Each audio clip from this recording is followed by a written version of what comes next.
सर्वांना क्रांतिकारी हुल जोहार, जय भीम। आज मी तुमच्यासमोर विशेष एका विषयासंदर्भामध्ये बोलण्यासाठी आलेलो आहे। तो विषय असा आहे की धर्मांतर। या पावसाळी अधिवेशनामध्ये धर्मांतराच्या संदर्भात अनेक चर्चा झाली, त्याच्यावरती विशेष लक्षवेधी धर्मांतराच्या बाबतीमध्ये विशेष लक्षवेधी गाजली आणि त्या लक्षवेधीमध्ये माननीय बावनकुळे साहेबांनी सांगितलं की जे अनधिकृत चर्च आहेत, ही अनधिकृत चर्च आम्ही 6 महिन्यामध्ये त्याच्यावरती कारवाई करू। आदिवासी हा कुठल्याच धर्मात नाही, हे इंग्रजांनी सुद्धा जेव्हा पहिली जनगणना केली 1871ला, त्यावेळेला ह्याच्यामध्ये ॲब ओरिजिनल म्हणून पहिले जे जनगणना केली, त्याच्यानंतर दुसरी जनगणना त्याची झाली ते 1881 मध्ये, त्याच्यामध्ये ॲब ओरिजिनल, तिसऱ्या पुन्हा जी राज्यघटना जनगणना झाली त्याच्यामध्ये सुद्धा ॲब ओरिजिनल, त्याच्यानंतर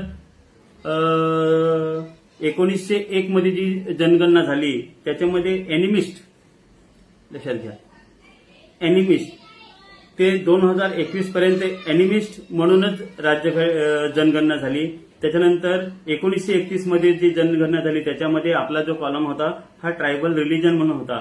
त्याच्यानंतर 1941 ला जी जनगणना झाली त्याच्यामध्ये ट्रायबल म्हणून झाला आणि 1951 मध्ये जी जनगणना झाली त्याच्यामध्ये शेड्यूल्ड ट्राईब म्हणून कॉलम मध्ये उल्लेख केला गेला, परंतु कुठल्याही इतर धर्मांमध्ये आदिवासी माणसांचा समावेश केला नाही।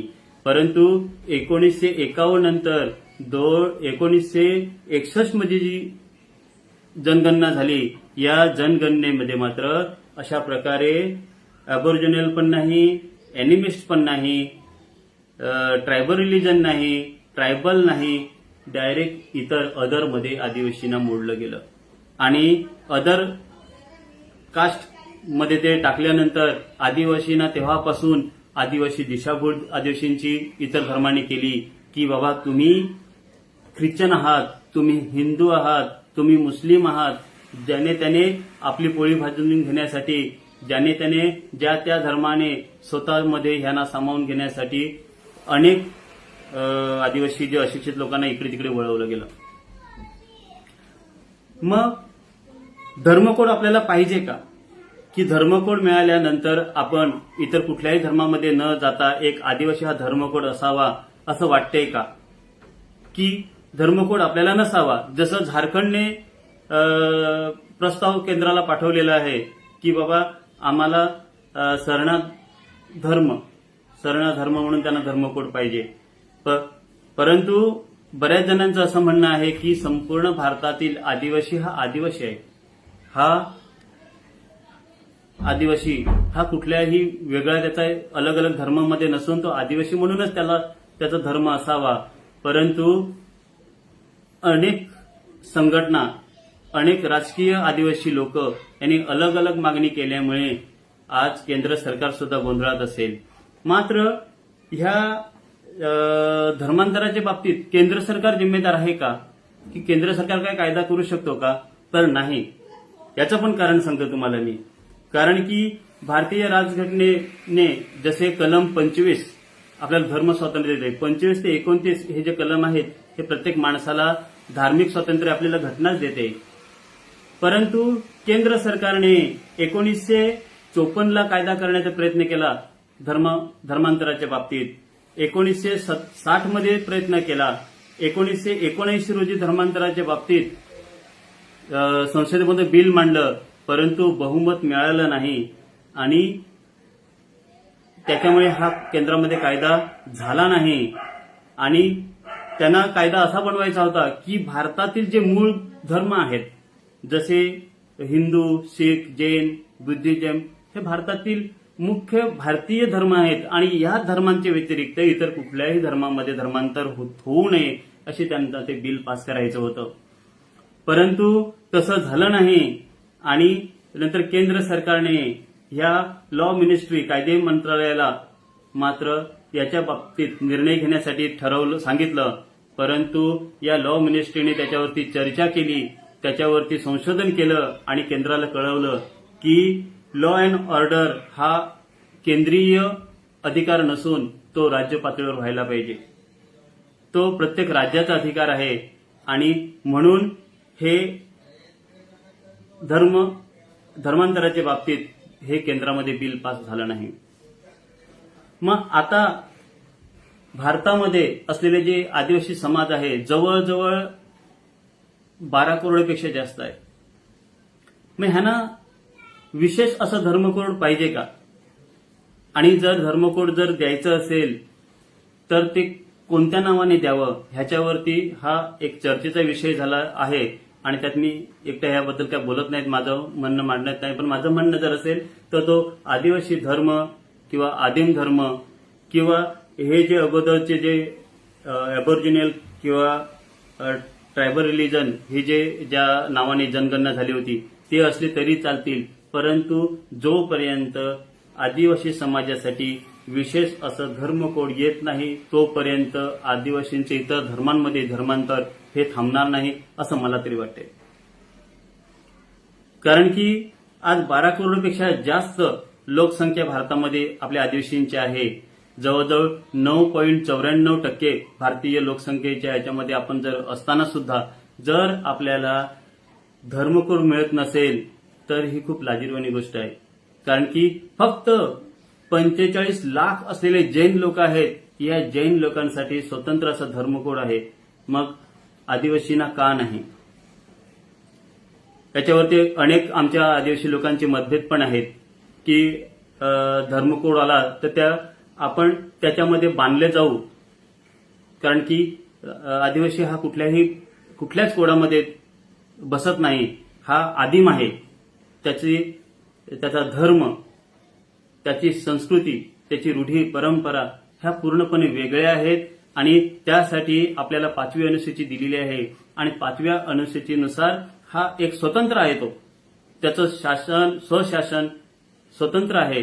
मग हे स्वतंत्र आपल्याला राज्यघटनेने दिलेले असताना सुद्धा आपल्याकडे हे इतर धर्म येतातच कसे? ह्यांना लवकरात लवकर हाकलून लावावं याच्यासाठी आम्ही बऱ्याच महिन्यापासून प्रयत्न करतोय.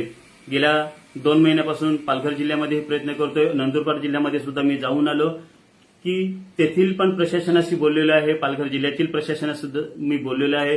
पत्र मी पालघरला 20 तारखेला 20/7/2025 पत्र दिलेलं होतं की अनुसूचित क्षेत्रामध्ये असलेले इतर धर्मीय जो लोक आहेत किंवा प्रार्थनास्थळे असतील किंवा हे जे काय आहेत हे प्रार्थनास्थळे वगैरे ही तोडून टाकावेत. कारण की महाराष्ट्र शासनाचा 5 मे 2011 आणि 7 मे 2018 चे आदेश आहेत की कोणतीही परवानगी न घेता जे धर्मस्थळे असतील, प्रार्थनास्थळे असतील ही निष्कासित करण्याचे आदेश आहेत.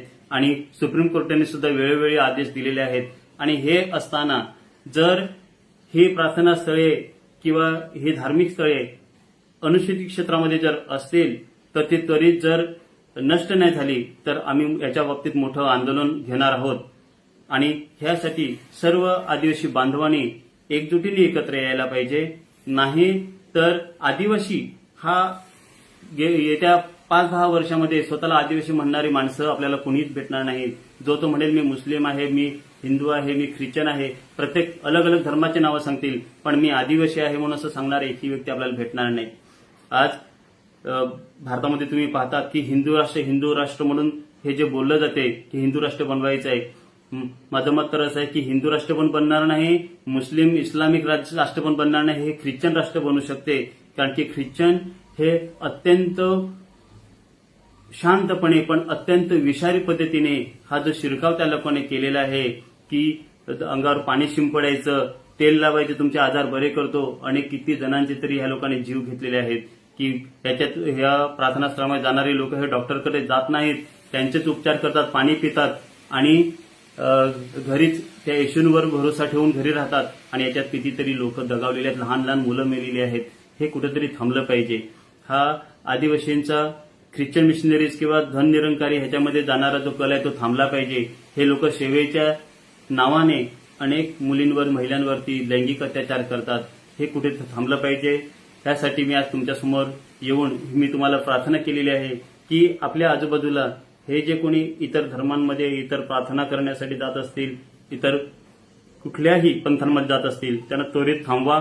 नाही तर त्यांना जर जायचं असेल तर जे शासनाने दिलेल्या ज्या सुविधा आहेत, ज्या शासनाने दिलेल्या योजना आहेत की ज्या आदिवासी म्हणून ते जे त्याचा उपभोग घेतात, हे त्वरित बंद करण्यासाठी त्याने ग्रामपंचायतला पत्र द्यावं, ग्रामपंचायतने बीडीओला पत्र द्यावं आणि बीडीओने कलेक्टरशी पत्र देऊन, म्हणजे ह्या पद्धतीने किंवा तुम्ही डायरेक्ट कलेक्टर मॅडमला पत्र देऊन ह्यांच्या सुविधा लवकरात लवकर बंद व्हाव्यात म्हणून त्याचा तुम्ही पाठपुरावा करावा. नाहीच तर अनुसूचित क्षेत्रामध्ये अधिकार राज्यपालांना आहेत आणि राज्यपालांना तसं जर पाहिलं तर आपल्या घटना जी आहे, घटनाचा अनुच्छेद 342(2) आहे. या 342(2) प्रमाणे जर आदिवासी समाजातील कुठलीही व्यक्ती ही आदिवासी रूढी, प्रथा, संस्कृती, भाषा जर त्याचं जर पालन करत नसेल आणि इतर धर्मामध्ये जर जात असेल तर त्यांना शासनाकडून मिळालेल्या ज्या सर्व सुखी सुविधा आहेत, योजना आहेत, हे त्यांना आदिवासी कोट्यातून वगळण्याचा अधिकार राज्यपालांना आहे. तुम्ही डायरेक्ट राज्यपालांना पत्र लिहा. परंतु आपल्या आजूबाजूला असलेले हे आदिवासी धर्म सोडून इतर धर्मामध्ये जाणाऱ्या लोकांना आवरा. एवढंच बोलतोय. जोहार. जय भीम.